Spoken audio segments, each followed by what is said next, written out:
Okay, so we've gotten inside of Knight's Armament. I don't think anybody saw me get in, but we're about to go in there to see Trey Knight and have a little talk with him about the SR-25. So let's go.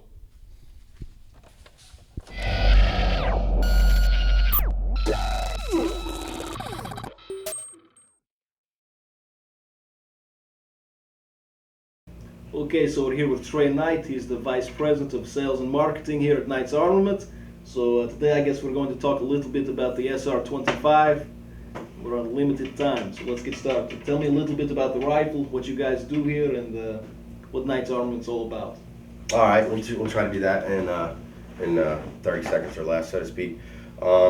The SR-25 is one of Gene Stoner's last creations. And for you guys that don't know, Gene Stoner is the original designer of the M16 rifle. So he worked with us, worked with my father, was my father's kind of mentor and friend, and designed the SR-25. And SR-25 actually comes from AR-15 and AR-10, which was the original gun, those numbers put together. So, you know, it has a long lineage with the original designer of the M16. It's been adopted by pretty much every government agency, from first with the Navy adopted it as the Mark 11. The Army is the M110, and the Marine Corps now actually uses it as well. So it's a inter-service-wide standard semi-automatic rifle. Knight's Armament Company's been around for a bit. We're not really a high profile. You're not going to pick up every magazine and see an advertisement from us, but we do have a long history building everything from from complete rifles to rail systems to sound suppressors and muzzle brakes to night vision. So we pretty much do it all, and we do it all right here in this building. It's really impressive, and I've said it a few times on the way down here, is that you guys do a lot of your stuff in-house, pretty much everything as a matter of fact. So you want to go out there on the factory floor, show us a few of the processes, and give everyone a better idea of what goes into each gun. Yeah, let's do it. Sounds good. Okay, so we're going to start with the first process on the SR-25. Tell us what we've got here. Yeah, this is aluminum extrusion. So a lot of the components for the SR-25 are aluminum, and much like a lot of the other products that we build, and that comes to us in an extruded shape, so these long lengths. We take it over to the saw and cut it into usable pieces and load it on a cart and then move to the CNC machine. So this is aluminum extrusion to make the URXs for the SR-25. How many of these guns are you putting out, say, in a month? It just depends. The commercial gun we'll build more of. Typically for a military production gun, with all the testing and a lot of the requirements for the way that they're packaged, our limit is less than 200 guns a month. That's not too bad. That's a lot of guns. That's a few. Okay, so we're at the next step in the process on the SR-25. Tell us what we've got here. Well, you've got basically here's the extrusion cut into lengths, just like we saw over there, and this is just as it was cut. So it's raw material, and this is the first operation of the machining. So what they're going to do is they're going to do the initial removing of the material here. So you can see all the internal machinings done to this rail. The outside is still in the same form that it was, but all the cuts have been made on the inside, and you can see, you know, how much basically material is removed from the part at this phase. Okay, we're at the next step. This looks like, this doesn't look extruded, this looks forged. Tell us about this piece you've got here.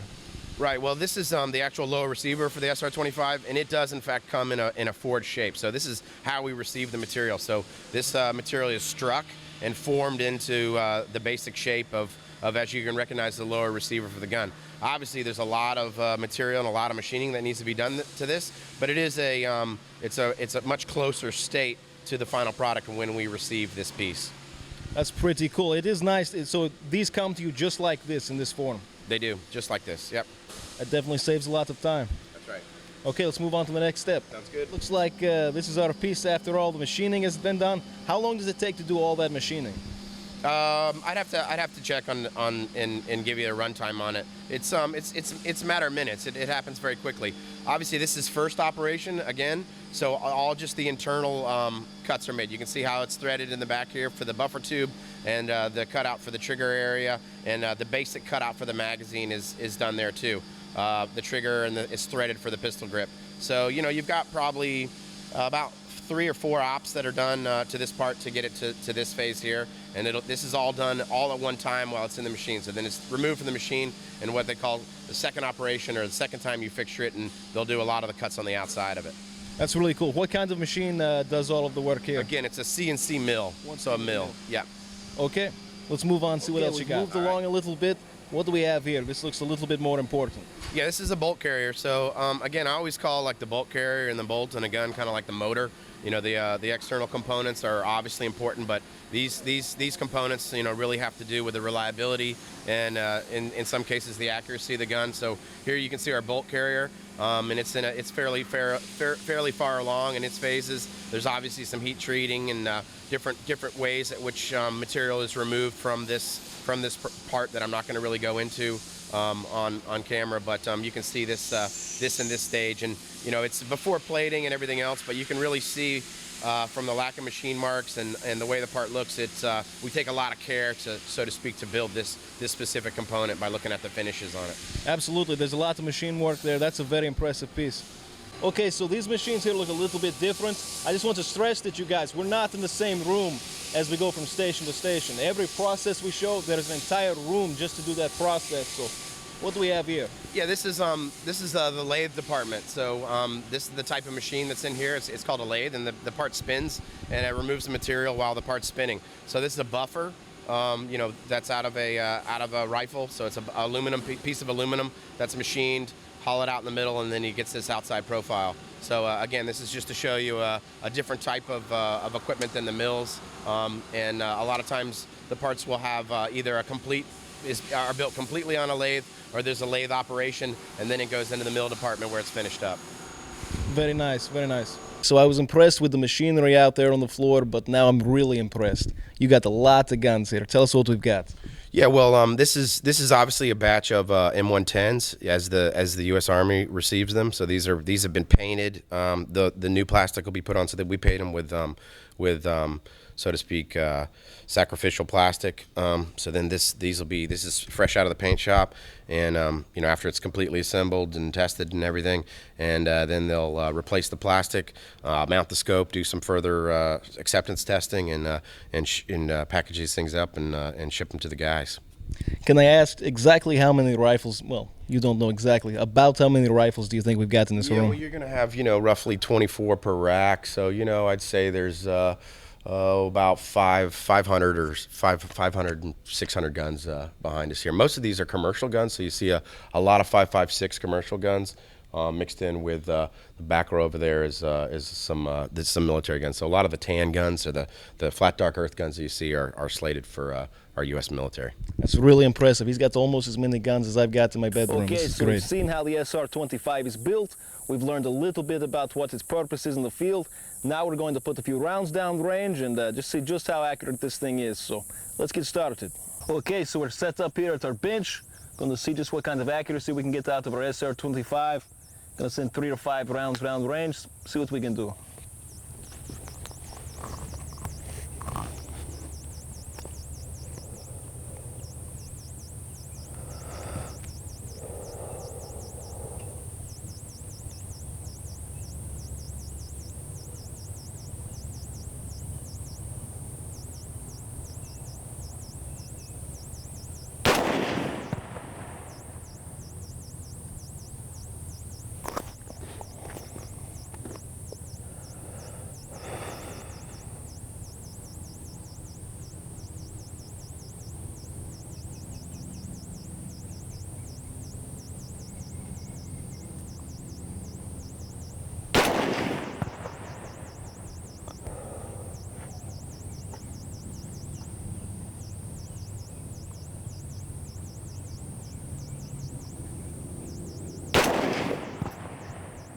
This was my 3-shot group after I settled in a little bit, stopped twitching so much from last night, and this is actually 0.114 inches, so that is an excellent group. And I'm going to be honest, all of that I attribute to that rifle. It's an excellent rifle. It's very accurate. Okay, so one last thing. I've got Knight's Armament's thermal scope on here, and we're going to shoot some jugs down there. It's actually so hot out here today that I've got the jugs full of ice water to show up, and we're just going to invert the settings. So let's just see how real-life thermal looks. Okay, so like I said, I've got those jugs of ice water down there. Should be an easy job. They're glowing really bright white, so let's take them out.